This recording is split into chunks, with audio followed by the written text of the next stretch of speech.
पश्चिमी बंगाल वो राज्य है जहां कभी बीजेपी के लिए सत्ता सिर्फ एक सपना मानी जाती थी, लेकिन आज सोशल मीडिया पर जो तस्वीरें हैं, जो वीडियोस हैं, उन्हें देखकर लोग एक ही बात कर रहे हैं, क्या बंगाल को आज़ादी मिल गई है? जी हाँ, कई लोग ममता बनर्जी की हार को एक राजनीतिक बदलाव नहीं बल्कि डर के अंत की तरह पेश कर रहे हैं। सोशल मीडिया पर बाढ़ है, हजारों वीडियो, सड़कों पर जश्न, नाचते लोग, पटाखे फोड़ने के बीच जयकारे। क्या युवा, क्या बुजुर्ग, क्या महिलाएं, क्या बच्चे, ऐसा माहौल है जैसे कोई बहुत बड़ा किला ढह गया हो।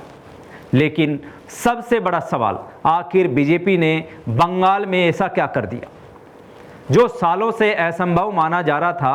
क्या ये सिर्फ मोदी मैजिक है? क्या ये सिर्फ बीजेपी की विचारधारा की जीत है, या फिर इसके पीछे कोई और बड़ा दिमाग काम कर रहा था?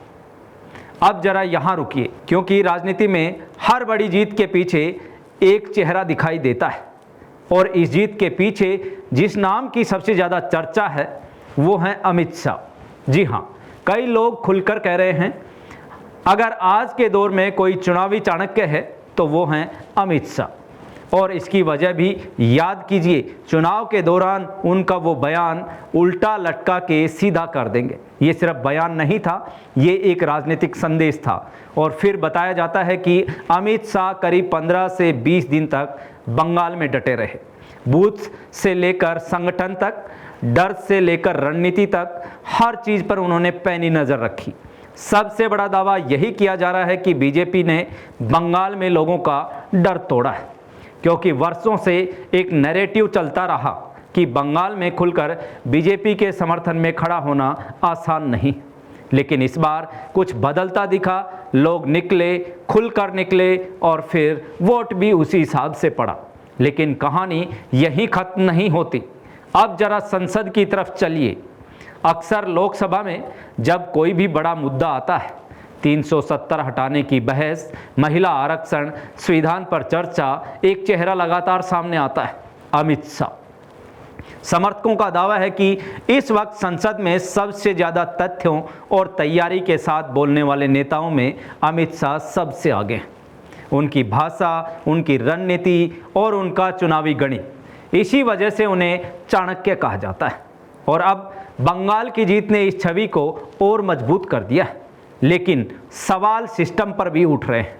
क्या बंगाल की राजनीति अब पूरी तरह बदल चुकी है? क्या ममता बनर्जी का प्रभाव कमजोर पड़ रहा है, या फिर ये सिर्फ एक चुनावी झटका है? क्योंकि सच ये भी है कि बंगाल की राजनीति देश की सबसे भावनात्मक और जटिल राजनीति मानी जाती है। यहाँ सिर्फ चुनाव नहीं होते, यहाँ विचारधाराओं की लड़ाई होती है। एक तरफ ममता बनर्जी का वर्षों पुराना जनाधार, दूसरी तरफ बीजेपी की आक्रामक रणनीति। और इसी लड़ाई में अब अमित शाह का नाम सबसे ज़्यादा सामने आ रहा है। सबसे बड़ा सवाल, क्या बीजेपी अब बंगाल में स्थायी ताकत बन चुकी है? क्या श्यामा प्रसाद मुखर्जी की धरती पर बीजेपी ने वो सपना पूरा कर लिया है जिसका इंतजार दशकों से था? अगर ऐसा है तो इसका असर सिर्फ बंगाल तक सीमित नहीं रहेगा, ये आने वाले चुनाव की राजनीति भी बदल सकता है। क्योंकि विपक्ष अगर अब भी जमीन पर सच्चाई को स्वीकार नहीं करेगा तो बीजेपी का विस्तार और तेज हो सकता है। और यही बात आज सबसे ज़्यादा चर्चा में है। ये फैसला जनता को करना है।